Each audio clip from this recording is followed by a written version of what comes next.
Hey, today we're going to be talking about installing this residential shower in my Holiday Rambler RV. So we bought this 2000 Holiday Rambler Endeavor last July, and one of the biggest things that we didn't like about it from day one was the shower.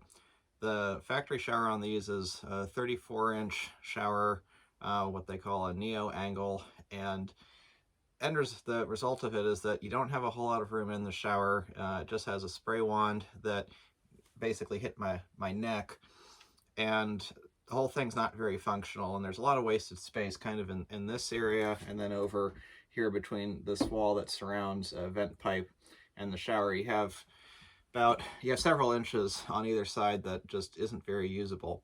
So we decided that we wanted to go with this quarter round style shower. It's a 36-inch base. It's just a standard Dreamline shower that you can get at Lowe's. So hope you enjoyed this. Okay, so we're getting ready to install the shower base here for the residential shower in the RV. So I just wanted to point out a few things that I've done so far to prepare for this. Now, in this RV, we only have about 77.5 inches worth of total height to work with, and residential showers are usually not that size. This one I think was advertised at about 74.5 inches, so we really needed every fraction of an inch we could get to make it fit. And because of the plumbing that is above the floor, we needed to basically create a subfloor and do what we could to get it as low as possible.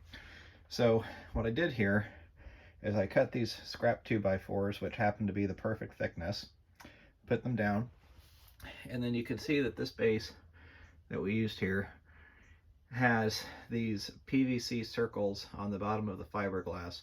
And this works really well for this application, because then what I could do is I could cut off the ones that were in bad locations. Now, I thought about the fact that this would weaken the shower base and maybe make it so that you could feel it moving around as you were standing on it.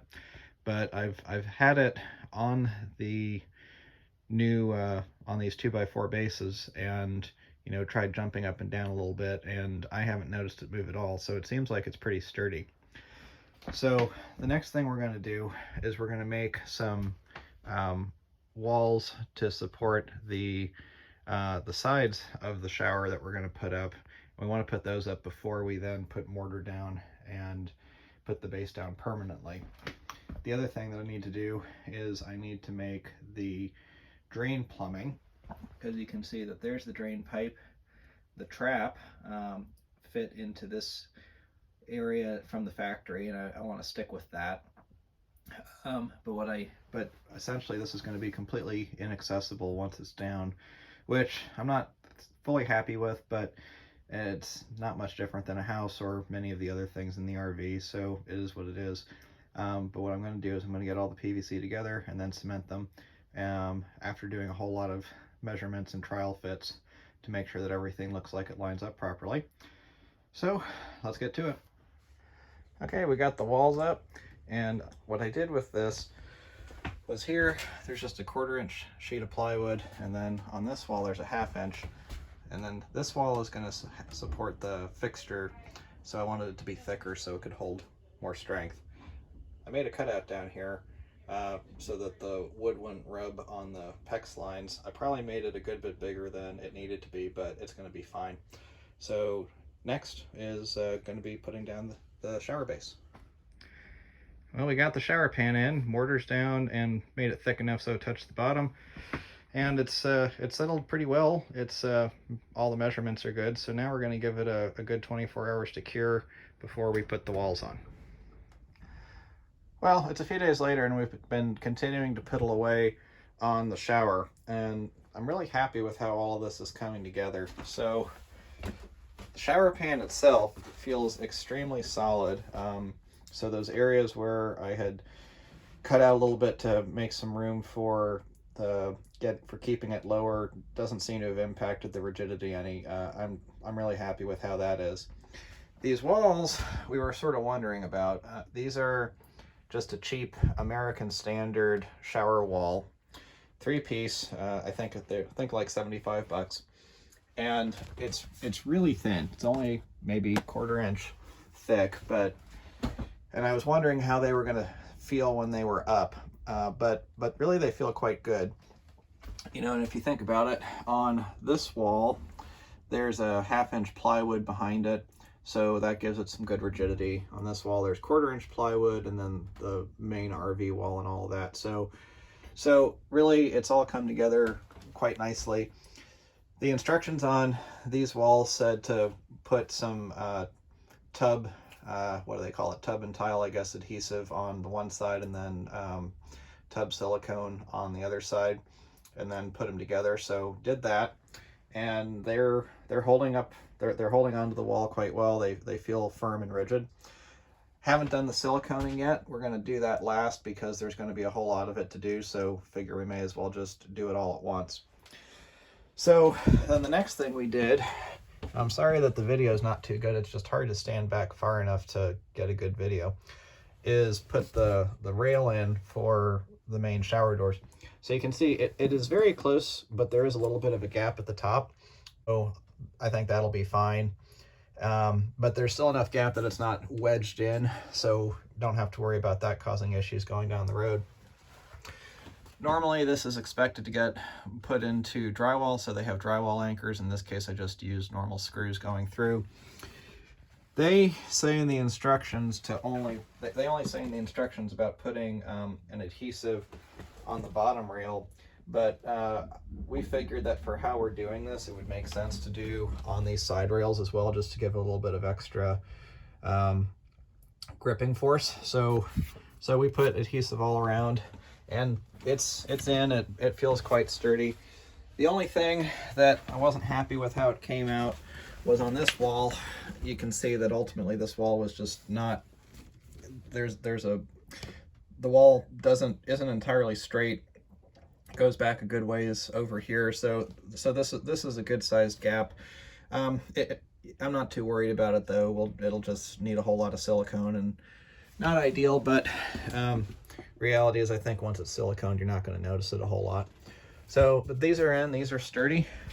And then I got the shower head and then the control valve, faucet, whatever, put in.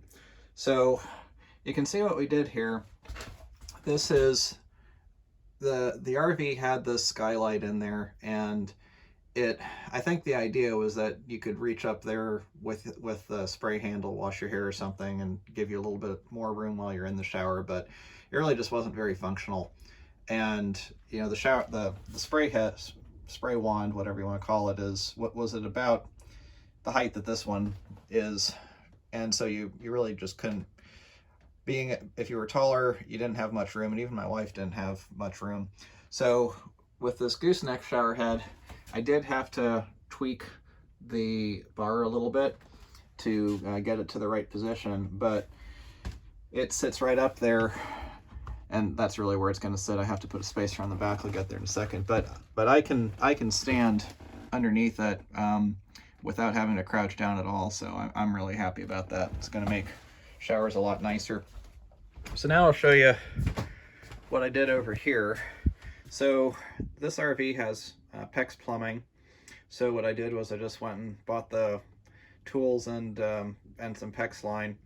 And originally the hot and cold lines just came up there and went into the original shower. So we mounted the valve on the back, and then I ran the PEX lines to the valve and up.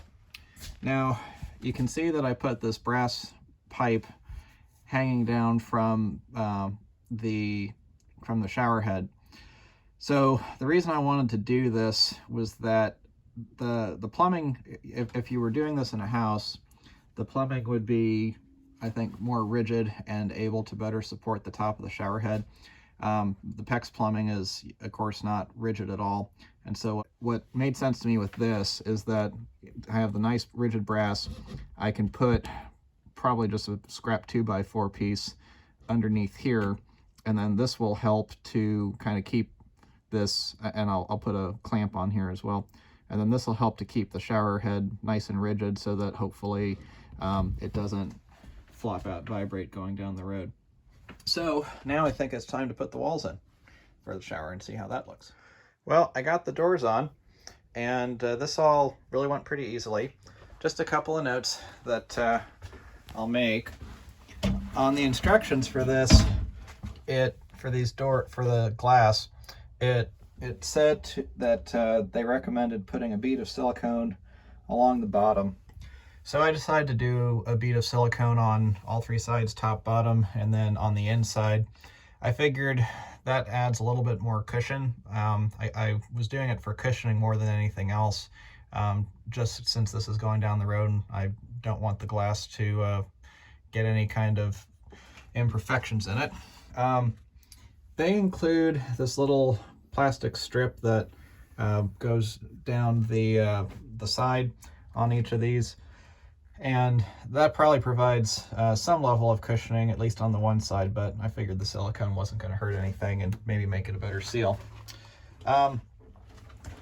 It's so cramped. I mean, it's a much bigger shower than it used to be, but there's not enough room to really get a picture, but I'm able to stand in the shower with the doors closed, and I definitely don't feel cramped at all. The doors close smoothly, and have the magnetic strips in the middle to keep them together. And then maybe I can get a better picture from backing up here. But even though the shower is a whole lot bigger than the old one in terms of how you feel when you're standing in it, it really doesn't take up much more space around the vanity. So really a really nice upgrade. So now I have some electrical taken apart, so I need to put that back together, and then we can test the plumbing. So life kind of got busy, and I ended up not getting some of the video at the end that I wanted to. It's probably about a month or two later from when I started doing recording on this project. We've done our first trip on it. We went down to South Padre Island and back, so we've put about 2,500 miles or so on the RV, and a bit over a week getting to use the shower. Everything works great. Really no complaints. Love how much more space there is. This was actually probably our favorite improvement that we made out of everything that we did over the winter restoring the RV. It is a little bit bigger, but you really don't feel like you're more cramped when you're standing around here around the bathroom vanity. So it, like I said at the beginning, there's a lot of wasted space, and so this sort of makes better use of the space that's there rather than taking space away from something else that you would be using. So long term, we'll see how it holds up, but based off of this initial the first run, everything seems to be really good. We did find that the doors would open going down the road, so we got this little clip here to just hold them closed. But as you can see, everything's together. It's worked very well. The one thing that, and there aren't any leaks, the one thing that I would say is that if you remember that down in that corner, I'd made a cutout in the wood for the PEX line so that they wouldn't rub against the plywood. I wish I'd made that a whole lot smaller. That did make installation more difficult. I don't think it's going to cause any problems, but it did make things a little bit harder to put together. So great project. This has really improved the feel of the RV. Really glad we did it. It's kind of a daunting task just because there's a lot of stuff you're doing that you're having to fit and make work. But in the end, it's really not too bad. The real critical dimension was making sure that I got something that was going to be the right height, and I did have to do a few things, as you saw in the video, to try to keep this as low as possible, but in the end it's worked really well. Just measure twice, cut once. Hope you enjoyed this, found this informative, and thanks for watching. Have a great day.